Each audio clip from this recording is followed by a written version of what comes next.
Bom, nós vamos fazer a nossa reflexão hoje sobre a primeira solenidade do tempo comum, que é a Santíssima Trindade, né? E durante esse final de semana nós temos feito uma reflexão chamando a atenção para algumas coisas que é importante. Hoje de manhã nós conversamos um pouquinho com a comunidade e a gente recordava que o dogma da Santíssima Trindade ele é o ponto-chave da doutrina cristã e por isso ele é literalmente um divisor de águas, né? Não sei se vocês sabiam, mas na década de 90, não de 1990, na primeira década do primeiro século, 90 depois de Cristo, houve um sínodo em Jerusalém chamado Sínodo de Jâmnia, no qual os judeus expulsaram os nazarenos da comunidade. Os nazarenos somos nós, os seguidores de Jesus, né? Que no primeiro século eram chamados de nazarenos ou iluminatis ou o caminho, era o nome daqueles que seguiam Jesus. E a expulsão se deu porque nós professamos que Jesus é Filho, que pela graça do Espírito revela que Deus é Pai. Os judeus não conseguiam entender isso, né? Então, para eles, o cristianismo era uma nova forma de politeísmo e por isso nós fomos expulsos, né? Eu sempre gosto de trazer esses dados que são históricos e teológicos, porque eu estou convicto que o cristão que não sabe o mínimo sobre a sua fé, eu sempre brinco, né?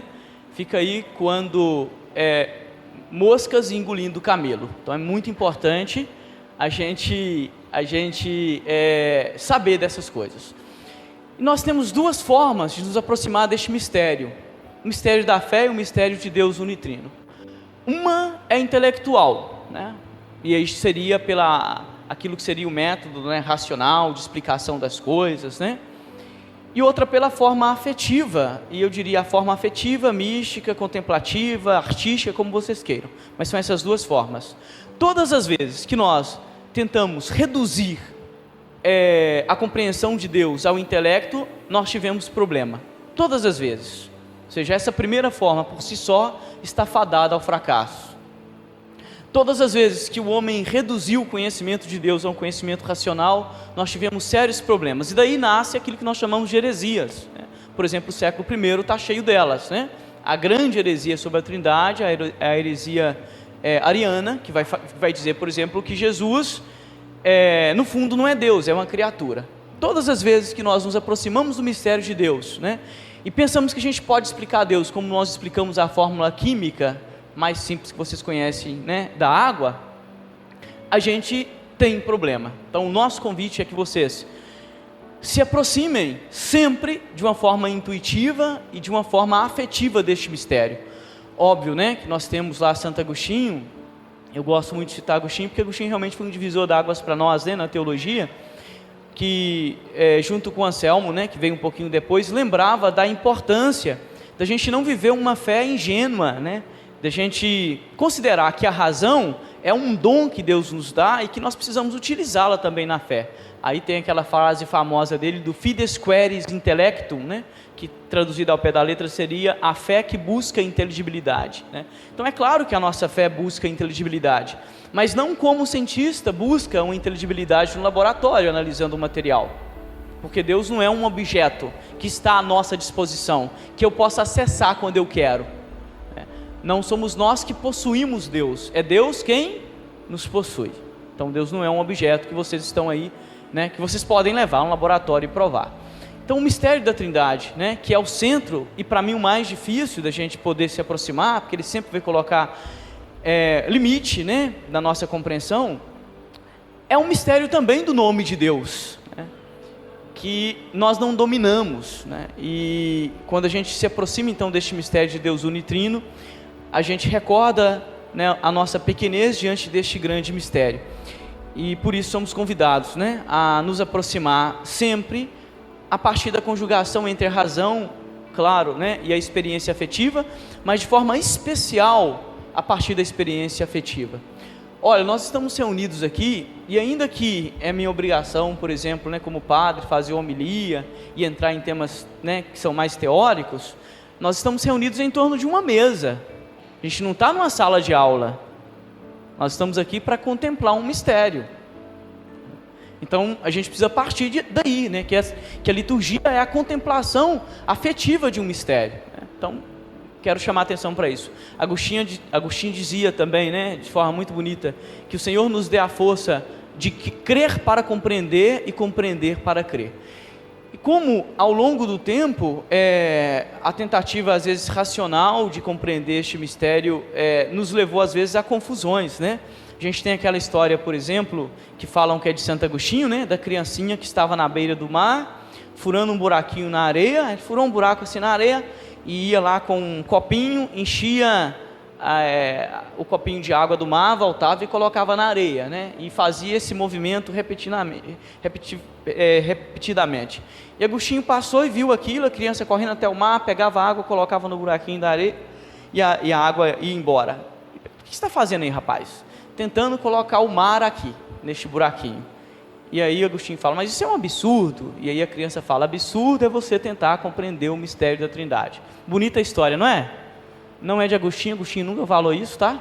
Isso é uma história inventada do século XVIII, para o estudante de teologia na França, para falar para o professor de Trindade que pega mais leve na prova, porque não vai ser fazendo uma prova que a gente vai aprender, né? Como não tem nenhum aluno meu aqui, isso é uma das disciplinas que eu leciono na teologia, né? E é muito bonito lecionar essa disciplina para o seminarista, porque a gente, mais do que uma disciplina, e mais do que um debate, a gente entra realmente, né, aquilo que é o núcleo duro do mistério da fé, né? Mas eu falo com eles, padre não tem jeito não, no final tem prova sim, tá? Então essa historinha lá que inventaram para convencer o professor de teologia não vai colar comigo não.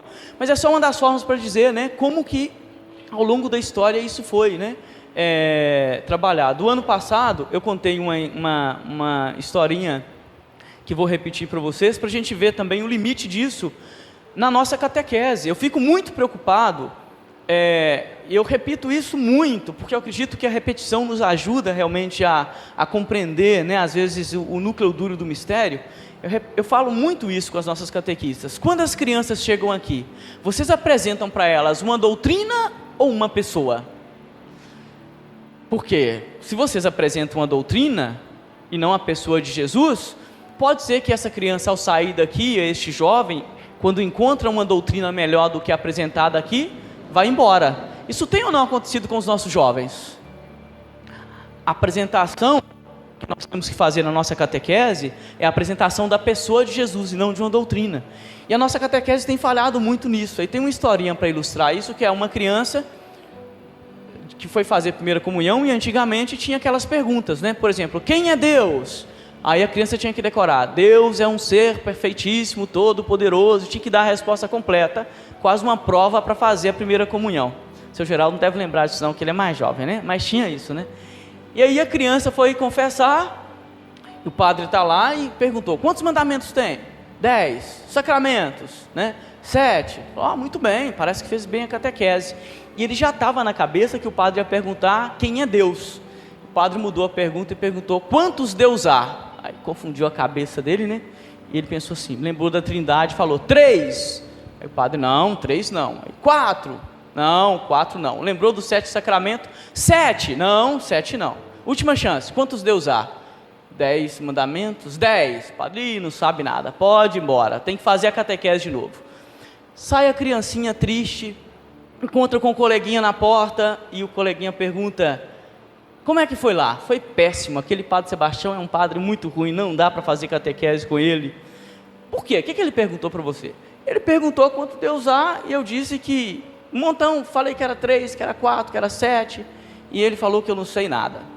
Aí o coleguinha falou, mas você é burro demais, você não sabe isso? Aí o outro pergunta, já que você sabe, então quantos Deus há? Ele fala, claro que é 1. Aí a resposta é, vai com essa mixaria de Deus para lá que você vai ver o que vai acontecer.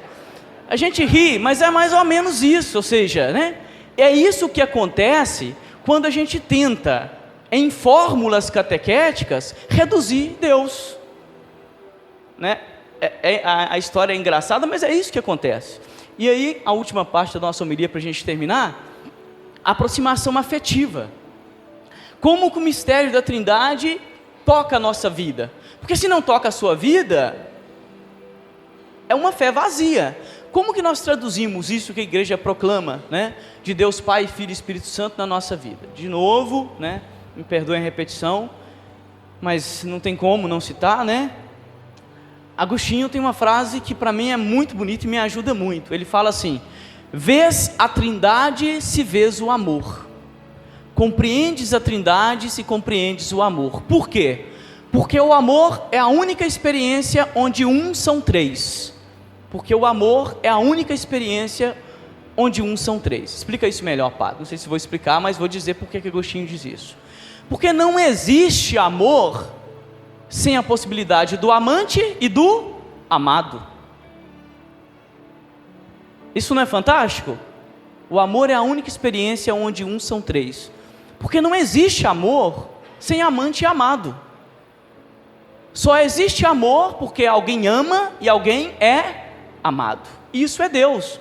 Por isso, né, isso é Deus entre aspas, né, gente? Por isso lá no livro de São João vai falar assim: Deus é, quem não ama não conhece a Deus, pronto. Não existe definição, mas se existe uma aproximação do ser de Deus unitrino, é a carta de João. Deus é amor, quem não ama não conhece a Deus. Porque o amor é a única experiência onde um são três. Não tem como falar do amor se eu não falar daquele que ama e daquele que é amado. Não é fantástico isso? Essa é a experiência que nós precisamos guardar. Deus é amor, né? E aí, quando a gente fala deste Deus é amor que se manifesta, né, de uma forma bonita aí no dogma da Trindade, Pai, Filho e Espírito Santo, a gente precisa ver como que esse amor perpassa a nossa vida. Então vamos ficar em pé e vamos fazer essa experiência juntos com o sinal da cruz e termino. Então, o amor é a única experiência, onde um são três. Não existe amor sem o amado e sem o amante, né?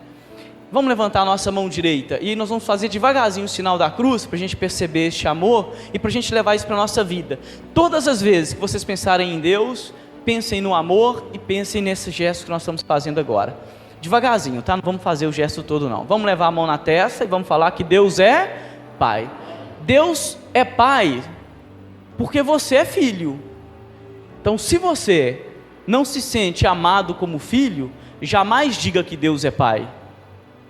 Essa é a concretização do dogma da Trindade na nossa vida. Você só pode chamar Deus de Pai se você se sente e age como filho. Levamos a mão ao peito e dizemos que Deus é Filho. Jesus revela que Deus é o único Pai, que Ele, como Filho, nos revela que nós somos irmãos. Então só chame Deus de Filho se vocês se consideram irmãos de Jesus, filhos de um mesmo Pai. Se você despreza o seu irmão e não age como filho, não chame Deus de Filho, porque a revelação de Deus como Filho implica que nós somos irmãos. E por último, nós falamos que Deus é Espírito Santo, porque acreditamos que fomos criados à imagem e semelhança do Santo, e aquele que é criado à semelhança do Santo tem possibilidade de participar da sua santidade. Se você acha que a santidade é uma coisa ultrapassada e que não é para você, não chame Deus de Espírito Santo, né? Então, se a gente pode fazer uma experiência concreta da Trindade, é pensar que Deus é amor, que nós somos amados por Ele eternamente no Filho, né? No Espírito e pelo Filho, e que Ele se manifesta, né, na nossa vida como Pai, como Filho e como Espírito Santo, e que essa manifestação implica diretamente o nosso sentimento de filiação, o nosso sentimento de irmandade e o nosso desejo à santidade. Louvado seja o nosso Senhor Jesus Cristo.